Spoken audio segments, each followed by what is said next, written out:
সালামুন আলাইকুম ভিউয়ার্স। আমরা চলে এসেছি আমাদের বাগানের এক কোণায় যেই ডাবার মধ্যে আমি অ্যাকুরিয়াম প্র্যাকটিস করছিলাম সেখানে মূলত দেশীয় একটি প্রায় ৩ ইঞ্চি সাইজের শোল মাছ দিয়েছিলাম। আগের ভিডিওতে আপনাদেরকে দেখিয়েছিলাম। তো দুর্ভাগ্যবশত আমাদের অসতর্কতার কারণে কোনো এক সময় বৃষ্টির সময় মাছটি লাফিয়ে চলে গিয়েছে। সেই শোল মাছটি আর নেই। তবে শোল মাছটি আমরা ঠিকমতো রাখতে পেরেছিলাম। শোল মাছটির খাবার হিসাবে আমরা এখানে কিছু ছোট মাছ দিয়েছিলাম।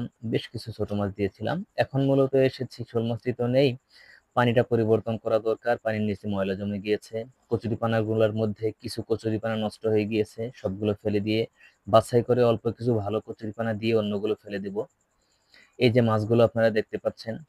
মাঝখানে আরো একটা টাকি মাছের পোনার ছোট ঝাঁক এখানে দিয়েছিলাম। সেগুলো এখানে আছে। একদম ছোট যে মাছগুলো স্থির বেশিরভাগ দেখা যাচ্ছে এগুলো সেই টাকি মাছের পোনা। কিছু মৃত মাছও এখানে আছে দেখা যাচ্ছে। তো ভাবছিলাম যে মাছগুলো মরে গিয়েছে সেগুলো ফেলে দিব। এই যে এগুলো হলো টাকি মাছের পোনাগুলো।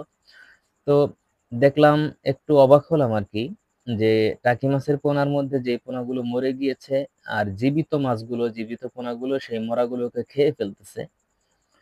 তো আরো মরাগুলো ফেললাম না, যে মরাগুলো জীবিতগুলোর খাবার হয়ে যাবে। তারপর আমরা কচুরিপানাগুলো ছাঁটাই করে যেই কচুরিপানাগুলো ভালো ছিল, ভালো কিছু কচুরিপানা আমাদের এই ডাবাটার মধ্যে দিয়ে দিলাম। এবং আসলে আমাদের শোল মাছটা এখানে মিসিং হয়ে গিয়েছে। খুব বেশি ভালো লাগছিল না। পানিটা পরে চেঞ্জ করলেও চলবে, দেশীয় মাছ কিছু হবে না। এরপর আমরা যে নেটটা দিয়ে ভালোভাবে ঢেকেছিলাম সেটা দিয়ে আবার ঢেকে দিলাম। দেখা যাক কি